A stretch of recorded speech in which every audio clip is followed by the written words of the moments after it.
Hey, welcome to Furthering Christendom. I'm your host, Tyler McNabb, and I'm here with a friend and more importantly, a hero of mine, William Lane Craig. Dr. William Lane Craig, how are you doing today? I'm doing great, Tyler. It's really good to see you. Good to see you as well. I think it's been maybe a few years now since the last time we talked at HBU, I think was. That's right. Going to have you come on today, talk about the Kalam Cosmological Argument. You know, just a little bit about that, right? Somewhat. So I'm going to go ahead and read the questions just so I can make sure that I'm really accurate and precise in how I ask these questions to make sure we get the right sort of understanding there. So Okay. the first question I have, this is Joe Schmidt. He wrote an article recently on Prosblogion. It's been revived. Prosblogion's been resurrected. And he said this. He said, let's see.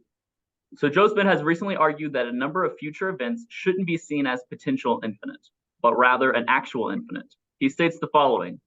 For a collection to be a potential infinite, that collection must grow as time progresses. This is part of the definition of potential infinite. It's a collection that's always finite, but ever increasing without limit. But as time passes, the collection of future days does not grow. In other words, the number of days later, then the moving now never grows or increases as time passes. In fact, as time passes, days are as removed from the future, placed in the present, and then receded into the past. So it's just false that a collection of future days ever grows as time passes. But since growing as time passes is a necessary condition on being potential infinite, it follows the collection of future days isn't a potential infinite. So thoughts on that? Do you think Joe goes wrong on some place? Yes, I think that Joe's being misled by language here. He's correct, I think, in characterizing a potential infinite as a collection that is at every time finite, but increasing toward infinity as a limit. And one way to express that with regard to the series of events in time is that the past is actually infinite if it's beginningless, but the future, if it's endless, is merely potentially infinite. But what one means in saying that is that the series of events is potentially infinite in the later than direction. And that's unobjectionable. The series of events, if it had a beginning, is at every point finite, but it is adding more events one after another with infinity as a limit. Or another way a person could put it would be to say temporal becoming is potentially infinite. That is to say, it will go on endlessly. So I think that he's just catching at words here rather than putting his finger on a genuine problem. All right. Well, I got another question from you, and this time I talked with Alex Malpass, who you've had discussions with, and kind of gone back and forth in literature a little bit there.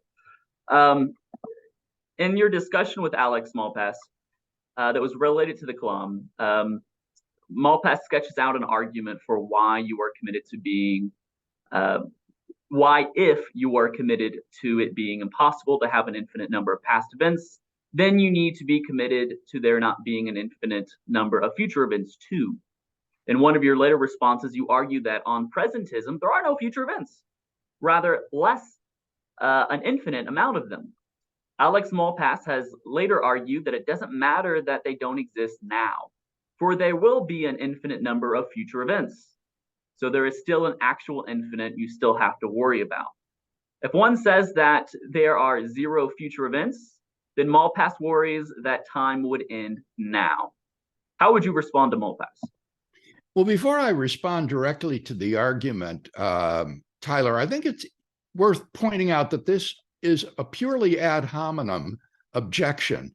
That is to say, it exposes no fallacy in the Kalam cosmological argument. It does not contradict or undercut any of the premises in the supporting arguments for the premises of the Kalam cosmological argument. It is simply an ad hominem argument targeting people who believe in immortality and in future, that the soul or the resurrection or the world will go on forever. But if I were, say, a liberal theologian or a Hindu who doesn't believe in immortality, this objection would be powerless against me.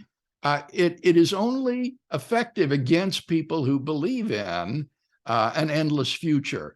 And so the argument is purely ad hominem. It doesn't really show any philosophical flaw in the Kalam cosmological argument. Now, as for the objection itself, Malpass is appealing here to the principle of mathematical induction to justify his claim that if the future is endless, then there will be an actually infinite number of events. And I think that's incorrect. The principle of mathematical induction conjoins what's called an induction hypothesis with an induction step. And the induction hypothesis would be that a certain number has a property, P. And then the induction step would be to say that if a number n has the property P, then its successor, n plus 1, will also have that property, P. That's the principle of mathematical induction. And what Malpass appears to be saying is let's let P be the property, will be counted. And so he's inferring that if some event will be counted, then its successor will also be counted, and its successor will also be counted. And therefore, he infers that all of the natural numbers, that is to say, an actually infinite number of numbers, will be counted. Now, I think that there are two problems with this appeal to mathematical induction. First, we find once again this inveterate tendency to conflate tenseless logical operations on timeless mathematical objects with tensed operations on events undergoing temporal becoming. In other words, the objection doesn't take tense seriously. Suppose that the individuals that we're talking about, which are the values of n, do not exist timelessly or tenselessly, but only one after another, each one coming into being immediately after its predecessor passes away. We are then right back to generating a potentially infinite series of individuals, which each one comes to have P upon its coming into being. So you don't get an actually infinite number of individuals. You get rather potentially infinite number of individuals as they come into being and come to have the property P. Second problem is that the principle of mathematical induction doesn't in fact imply that all of the natural numbers have the specified property P, but rather that each natural number has the specified property. So applied to the world of temporal becoming, the fact that each event that there will be has a certain property does not imply that all of the events that there will be will have that property. The intuition that each implies all is understandable with respect to the tenseless discourse of mathematics, granted. But the successor relation, which holds timelessly in mathematics, doesn't hold in the same way when it's applied to a series characterized by objective temporal becoming. And I would remind us here of Russell's story of Tristram Shandy, who you may recall writes his autobiography so slowly that it takes him a whole year to record the events of a single day. And Tristram Shandy says at this rate, he'll never finish his autobiography.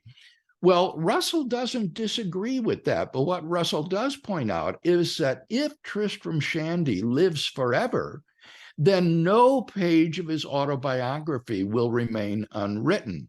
That is to say, Tristram Shandy will write every page of his autobiography, but he will not write all the pages of his autobiography.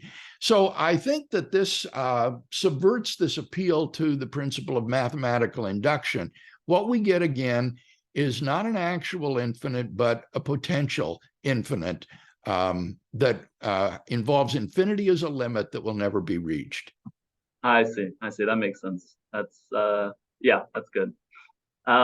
Third question, James East, he argues that just because removing identical quantities from identical finite quantities yields identical finite quantities, it doesn't follow that the same holds true with respect to infinite quantities.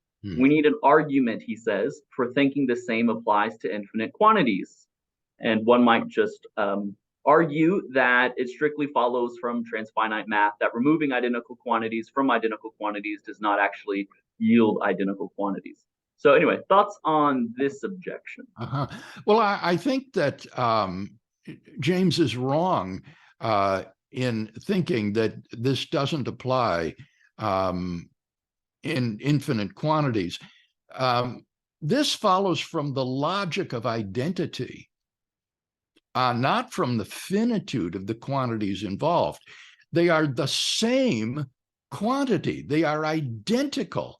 And so in the situation I envision, you would be subtracting identical quantities from identical quantities and getting non-identical remainders. And that's logically impossible. It has nothing to do with finitude or infinitude. It has to do with the logic of identity.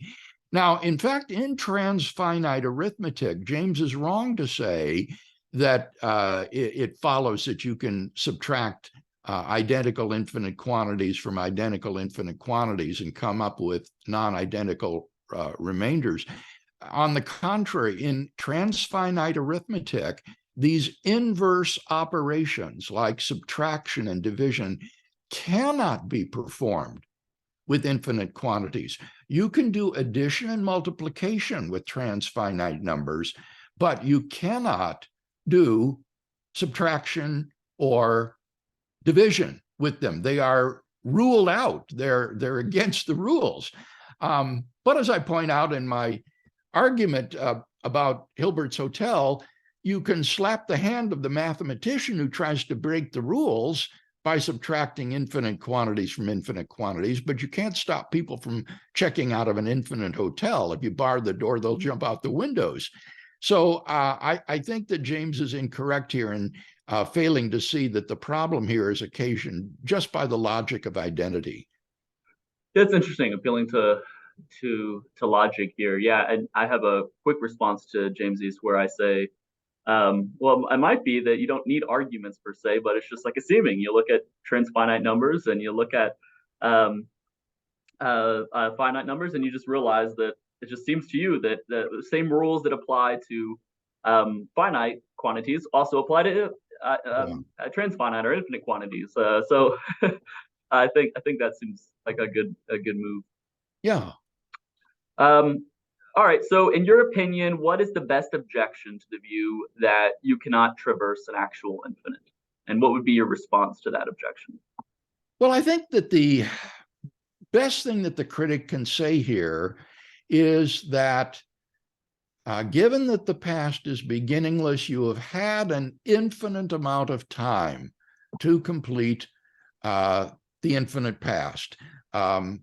And that therefore there just isn't a problem, because for every event in the past that you specify, there is always a time at which that event occurred.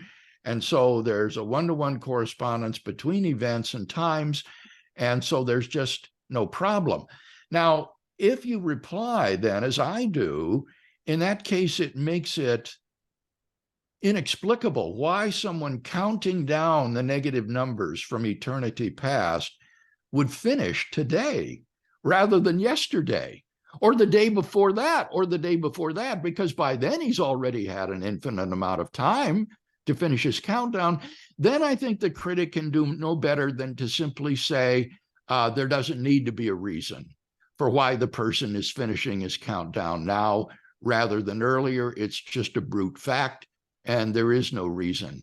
And my response to that would be to say that thinking that there needs to be a reason why he finishes today rather than yesterday, when in both cases he's had infinite time to complete his countdown, is not to presuppose some sort of sweeping principle of sufficient reason, such as Leibniz envisioned. It's simply to say, in this specific case, it cries out for an explanation why he is finishing today rather than yesterday or at any other point in time, when in all those cases he's had an infinite amount of time to complete his super task. Okay, yeah, that's really good. All right. What I know right now you're busy doing a lot of things. Specifically one project. I won't mention it unless you want to, but it's really awesome. Do you have any plans in the future for more, I guess, developing the Kalam, or for responding to more kind of updated critiques of it? Do you have any plans for that in the future? Yes, I do, Tyler. As you said, I am very busy working on one project, and that is writing a systematic philosophical theology. And the first volume of that theology is on the doctrine of God. And I have completed now an excursus on natural theology as part of this project. And this will include an up-to-date discussion of the Kalam Cosmological Argument with responses to people like Wes Morriston and Alex Malpass and others, as well as an update on the astrophysical and cosmological evidence, response to Dan Linford, and all the current literature that strikes me as important. I'm not responding to videos that aren't peer-reviewed on the internet, but I am responding to the recent literature that's been published on the argument. Awesome, wonderful. And I've got one more kind of surprise question, a fun question. Okay. Chad McIntosh wanted me to ask this. Oh. And that's if your wife, if you ever came home one day and your wife, Jan, she said, I'm not convinced of the Kalam cosmological argument. How would you, what would you do? How would you try to convince her otherwise? I honestly, I wouldn't be all that upset. It wouldn't bother me. I mean, as long as she still believes in God and wants to love and serve him, that would be just fine with me. And it wouldn't shake me at all that she doesn't accept the cosmological argument. But in fact, she does. And I would just use the same sort of illustrations. I think that bringing these arguments home to the layman are best done through illustrations like Hilbert's Hotel or Jose Bernadette's book with an infinite number of pages in it, or Proust and Kuhn's Grim Reaper paradox. I think that one is devastating. Al-Ghazali's illustration of Saturn and Jupiter orbiting the sun from eternity, or the one that I just gave, a man counting down all the negative numbers from infinity and ending at zero. I think that these illustrations bring home in a very forceful way the power of the argument. So I would rehearse these kinds of illustrations with her. Well, you mentioned Proust and Kuhn's Grim Reaper paradox. Do you, for causal finitism, do you have any? Has there ever been an objection you've encountered thus far against that the Grim Reaper paradox, or that's given you pause, or do you think? Well, the only one is that when you try to extrapolate the Grim Reaper paradox from an hour where the Grim Reaper will kill you at 1 o'clock if you're still alive then, or the Grim Reaper number 2 will kill you at 12:30 if you're still alive then, or Grim Reaper 3 will kill you at 12:15 if you're still alive then, and so on to infinity. If you extrapolate that out to the infinite past, then the argument becomes a little more difficult. What you have to say is that if you survive until January 1st of each successive year, then the Grim Reaper will kill you at that point. And in fact, you will not reach January 1st of any year in the infinite past because you would already be dead. But the difficulty there is that would mean that you never existed. So it's not as though you exist at midnight. You can't live beyond midnight, but you can't be killed by any Grim Reaper. In the case of the infinite past, you would never have existed if there were these Grim Reapers. So the situation then has to become counterfactual, something like, if there had not been a Grim Reaper, then you would have continued to exist. You see what I mean? And so I think that it does make the formulation of the argument a little more difficult, but I've tried to do that successfully so as to apply it to the infinite past and not just to the continuity of space and time. Okay, no, that's good. Yeah, I recently taught it in class in a philosophy of God course that I teach. And I told them, imagine that they're like elves from Lord of the Rings, and they're just like eternal, unless someone's gonna like decapitate them, right? Unless an orc's gonna get them, like they're just gonna keep on living. And then I used the January 1st one instead of the time, because I found the same issues as well with that. Yeah. Yeah, no, that's great. That's great. Thanks very much, Bill, for coming on. And if there's anything I can do for you, let me know. Thanks for coming on. Thank you. Thank you. You've been a great help already, Tyler, and appreciate having me on the podcast today. Thank you.